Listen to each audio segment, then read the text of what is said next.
Сәлем достар, арнама қош келдіңіз. Ұлы сапар, Ринат Шыңғысбаев. Мекке қаласының тарихы. Мекке мұсылмандардың қасиетті қаласы, оны Мукаррама, аса қадірлі тұтатын деп атайды. Құран кәрімде Меккені Уммул-Кура, қалалардың анасы, Бәкка шаһардың көне атауы, Әл-Бәләдул Әмин, қауіпсіз қала деп те атайды. Алла Тағала кезінде Ибрахимнің, оған Алланың сәлемі болсын, өмірін, әулетін осы қасиетті Мекке қаласы үшін пайдаланған еді. Сол кездері Ибрахим отбасымен Палестина жерінде өмір сүріп жатқан болатын. Сөйтіп Алла Тағала Ажар анамызбен омырауындағы баласы Исмайылды Меккеге алып бару туралы Ибрахимге, оған Алланың сәлемі болсын, бұйырды. Ибрахим, оған Алланың сәлемі болсын, оларды алып Меккеге жаяу жолға шықты. Олар Мекке жеріндегі Сафа мен Мәрва деп аталатын таудың жанына жеткенде, Алла Тағала әйелі мен баласын сол жерде қалдыруды бұйырды. Ибрахим, оған Алланың сәлемі болсын, Ажар анамыз бен жалғыз ұлын сонда тастап, оларға бір ыдыста құрма, бір ыдыста су қалдырып, өзі кері қайтты. Ажар анамыз Ибрахимнің, оған Алланың сәлемі болсын, артынан жүгіріп: «Ей Ибрахим, қайда барасың? Бізді қайда қалдырып бара жатырсың? Мұнда бірде-бір адам баласы жоқ қой», деді. Ибрахим, оған Алланың сәлемі болсын, артына қарамай жүре берді.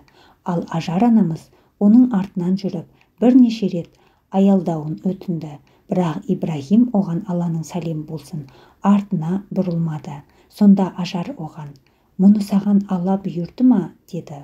Ол «Иә» деді. Сонда Ажар: «Олай болса, ол бізді өлтірмейді», деді. Сонымен Ажар анамыз қалды да, Ибрахим, оған Алланың сәлемі болсын, кері қайтты. Ибрахим, оған Алланың сәлемі болсын: «Раббымыз, ұрпақтарымның кейбірін егінсіз ойпатқа, құрметті үйін Қағбаның жанына орналастырдым. Раббымыз, олар намаз оқысын, адамдардың жүректерін оларға бұрушы ет. Сондай-ақ оларды шүкіршілік етулері үшін жемістермен ризықтандыр», деп дұға қылды. Ибрахим сүресі 37 аят. Анасы мен баласы екеуден екеуі елсіз, сусыз шөл далада қалады. Көп ұзамай азық ауқаттары таусылады. Анасының омырауындағы сүті де сарқылып, аштық пен шөл қысқан сәби жылай бастайды. Баласының шырқырап жылағаны жаннап, қатты батқан ананың жүрегі қобалжиды. Бауыр еті баласы үшін қиналып, не істерін білмей сасқан ана, әлде бір көмек, жәрдем бола ма деген үмітпен маңындағы төбелерге шығып, төңірекке көз жүгіртеді. Сафа тауына шығып, маңайды шолып қарайды. Әрине, бұл кезде Қағба құрылмаған, ал Зәмзәм суының көзі ашылмаған еді. Енді Ажардың көзі сол маңдағы жақын төбе Мәрваға түсіп, сол жаққа қарай бет алды. Бұл төбеге де шығып, жан-жақты шола бастады. Ажар үшінші бір төбеге шығып, қарағысы келіп еді, баласынан ұзап кетуден қауіптеніп, қайтадан Сафаға оралды. Сәлден соң Мәрваға қайта келді. Қобалжыған ана екі төбенің арасындағы ары-бері жүгіре берді. Ана жүрегінің қысылуынан, қобалжуынан туған бұл әрекет мұсылмандар үшін оның өзінен кейін мәңгілік рәсім болып қалыптасты. Санаққа алар болсақ, Ажар анамыз Сафа мен Мәрваның арасында 7 рет жүгіріп өткен екен. Ажар анамыз сол әрекетте жүргенде Жебрейіл, оған Алланың сәлемі болсын, түсіп, Исмайылдың қасынан өзінің қанаттарының бірімен Зәмзәм бұлағының көзін ашты. Міне осылайша Зәмзәм бұлағы шығып, Исмайыл мен Ажар анамыз аман қалады. Осы сәттердің бірінде Жүрхум деген тайпа суы бар қоныс іздеп жүрген еді. Бұл Жүрхум тайпасы емендік, таза араб ұрпақтары болатын. Олар Мариб бөгеті бұзылғаннан соң Еменді тастаған еді. Еменде үлкен бір бөгет болатын. Адамдар оны су қоймасы ретінде пайдаланатын. Сол су қоймасы бұзылған уақытта ежелгі араб тайпалары Еменнен араб жазирасына, басқа жерлеріне қоныс аударды. Ал шөл далада судың ауадай қажет екені мәлім. Олар суы бар жер тауып, сонда өмір сүрмекші болды. Жүрхум тайпасы саудамен айналысқандықтан, қай жерде су көзі барын жақсы білетін. Олар Шам өлкесін бетке алып келе жатқан еді. Журхумдіктер Мекке даласы деп аталатын жерде құстардың ұшып жүргенін көрді. Бұл жерді олар Бәкка деп те атайтын. Олар Зәмзәмнің төбесінде құстар айналшықтап ұшып жүргенін көріп, біз бұл жерді білеміз ғой, мұнда су жоқ сияқты еді, мұнда неге құстар ұшып жүр, деп бір кісіні төңіректі шолуға жібереді. Ол барып, ен далада шығып жатқан суды байқап, руластарына хабар береді. Олар келген кезде баласын қолына алған бір әйелді суды қолымен көсеп, бір жағынан құмға сіңіп кетуінен қорқып, Зәмзәм, Зәмзәм, жинал, жинал, жинал, жинал деп отырғанын көреді. Пайғамбарымыз оған Алланың игілігі мен сәлемі болсын. Егер ол Ажар оны бұлақты жайына қалдырғанда, ол бұлақ ағын өзен болар еді деген имам Әл-Бухари. Қияметке дейін Алланың керемет мұғжизасын айғақтап тұрушы бұлақ осылай Зәмзәм суы деп аталды.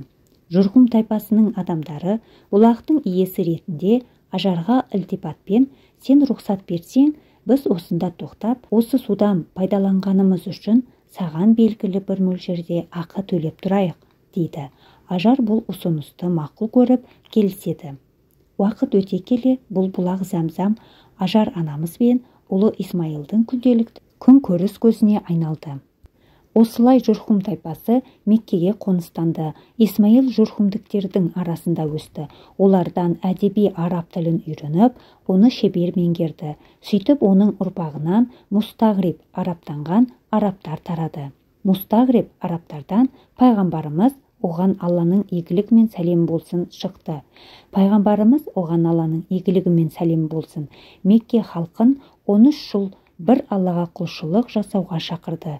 Ең соңғы дін исламды насихаттады, бірақ қауымы ең соңғы пайғамбарды және ең соңғы дінді қабылдамады. Керісінше, қарсы шығып, тіпті Мұхаммед пайғамбарды, оған Алланың игілігі мен сәлемі болсын, өлтірмек болды. Қауымы мойындамағаннан кейін 13 жыл исламды насихаттаған пайғамбарымыз, оған Алланың игілігі мен сәлемі болсын, туған жерінен, туысқандарынан, жақсы көрген адамдарынан жырақтап, Мәдина қаласына қоныс аударды. Бірнеше жыл Мәдинада тұрақтанғаннан кейін қасиетті Мекке қаласын мұсылмандар толықтай азат етіп өздеріне қайтарған еді. Сол кезде 10 000 әскермен пайғамбарымыз оған Алланың игілігі мен сәлемі болсын Мекке қаласына кірді.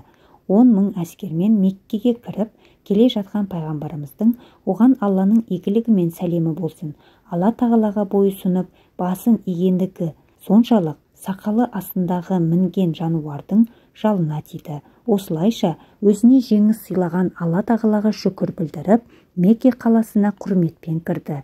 Мекке толықтай алынған соң Алла елшісі оған Алланың игілігі мен сәлемі болсын адамдардың алдында шығып, Алла тағаланы ұлықтап және мадақтап, Алла тағаланың тыйым салуымен Меккеге Абраха келген піл де кіре алмады. Алайда бұл қалаға елшісі мен мүміндердің кіруіне рұқсат етті. Менен бұрын ешкімге Меккеде соғысуға адал етілмеді. Тек маған ғана күндіздің бір ғана сағат уақытында соғысуға рұқсат етілді. Бұл рұқсат енді ешкімге берілмейді. Бұл жерде аңшылық жасауға және тікенекті сындыруға болмайды. Бұл жерде біреудің жоғалған мүлкі табылса, оны тек табылғанын жариялау үшін ғана алуға болады, деді имам Әл-Бухари. Осылайша пайғамбарымыз оған Алланың игілігі мен сәлемі болсын Мекке қаласының қасиеттілігін бүкіл адамзатқа түсіндірген еді. Әдетте харам сөзі тыйым салынған деген мағынаны білдіреді. Яғни бұл мекенде көптеген рұқсат етілген амалдарға тыйым салынады. Тіпті бұл қасиетті жерге дәджәл де кіре алмайды.